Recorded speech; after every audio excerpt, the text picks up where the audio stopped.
வணக்கம். மாநாட்டு பந்தல் எதிரில் இருக்கிறோம். பாட்டாளி மக்கள் கட்சியினுடைய இளைஞர் அணியுடைய மாநில செயலாளர் PV செந்தில் அவர்கள் இதை போல பல மாநாடுகளை பார்த்தவர். அவர் சிறு வயது முதலே பாட்டாளி மக்கள் கட்சியின் பேச்சாளர். இந்த மாநாட்டை பற்றி அவர் என்ன நினைக்கிறார் என்பதை பற்றி உங்கள் கருத்து என்னங்க?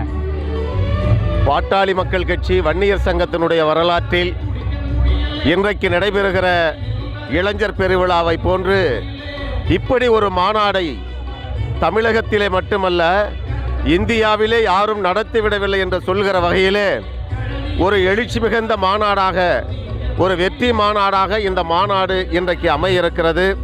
இந்த மாநாட்டினுடைய மேடை வருகை தர இருக்கக்கூடிய பாட்டாளி சொந்தங்களுக்கும் இனமான சொந்தங்களுக்கும் இருக்கைகள், குடிநீர் வசதி, கழிப்பிட வசதி, மின் விளக்குகளால் இந்த மாநாட்டு திடலே இன்றைக்கு ஜொலித்து கொண்டிருக்கிறது.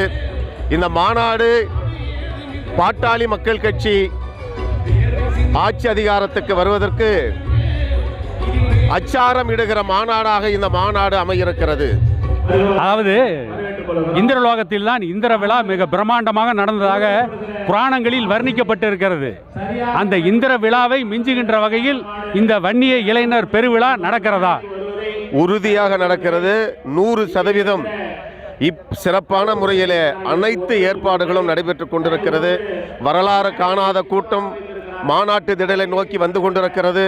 அவர்களையெல்லாம் வரவேற்பதற்கு நம்முடைய பாட்டாளி மக்கள் கட்சியினுடைய தலைவர், இளைஞர்களின் எழுச்சி நாயகர், முன்னாள் மத்திய சுகாதாரத்துறை அமைச்சர் அண்ணன் அன்புமணி ராமதாஸ் அவர்களும், நம்முடைய சமூக நீதி காவலர் மருத்துவர் ஐயா அவர்களும் மாநாட்டு திடலிலே அவர்களையெல்லாம் அன்போடு வரவேற்பதற்காக காத்து கொண்டிருக்கிறார்கள்.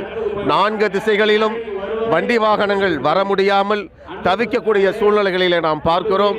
இந்த மாநாட்டின் மூலமாக பாட்டாளி மக்கள் கட்சியினுடைய கனவு, 40 ஆண்டு கால கனவு, வருகிற 2026 பாட்டாளி மக்கள் கட்சியினுடைய ஆட்சி, நம்முடைய இளைஞர்களின் எழுச்சி நாயகர் அண்ணன் அன்புமணி ராமதாசினுடைய தலைமையிலே ஆட்சி நடைபெற இருக்கிறது.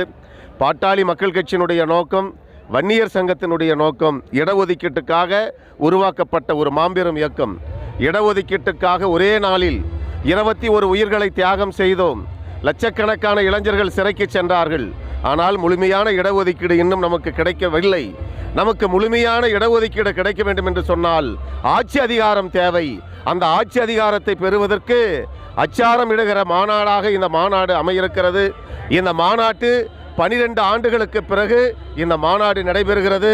இந்த மாநாட்டிலே புதிய தலைமுறைகள் 17 வயதில் இருந்து 25 வயதிற்கு உட்பட்டிருக்கிற லட்சோப லட்சம் இளைஞர்கள் இந்த மாநாட்டு திடலை நோக்கி வந்து கொண்டிருக்கிறார்கள். பாட்டாளி மக்கள் கட்சி கடந்து வந்த பாதை, அண்ணன் அன்புமணி ராமதாஸ் அவர்கள் செய்திருக்கிற திட்டங்கள், நம்முடைய எதிர்கால கனவுகளை எல்லாம் உள்வாங்கிக் கொண்டு அவர்கள் கிராமத்திற்கு, அவர்களுடைய பகுதிகளுக்கு சென்று கட்சிக்கு வலு சேர்க்கிற வகையிலே இந்த ஓராண்டு காலம் சிறப்பாக செயல்பட இருக்கிறார்கள்.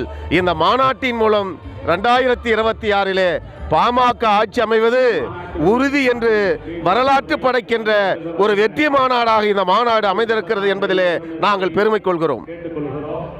மாநாடு நடக்கின்ற இந்த திடலின் நெடுஞ்சாலைக்கு அந்த பக்கம் வங்க கடல், நெடுஞ்சாலைக்கு இந்த பக்கம் மக்கள் கடல் என்று சொல்லத்தக்க அளவில் இந்த மாநாடு இப்பொழுது சிறப்பாக நடந்து கொண்டிருக்கிறது என்று அற்புதமாக விளக்கி கூறிய பாட்டாளி மக்கள் கட்சியின் மாநில இளைஞரணி செயலாளர் PV செந்தில் அவர்களுக்கு நன்றி. இவ்வளவு கூட்டத்தின் நெரிசலிலும் என்னை தேடி வந்து நேரலை எடுத்திருக்கக்கூடிய சமூக ஊடக பேரவையினுடைய மாநில பொறுப்பாளர், எனது பாசத்திற்குரிய அண்ணன் எடப்பாடி துரைசாமி அவர்களுக்கு என்னுடைய நெஞ்ச நிறைந்த நன்றியினை தெரிவித்துக் கொள்கிறேன். நன்றி, நன்றி, நன்றி, வணக்கம். நன்றி, நன்றி.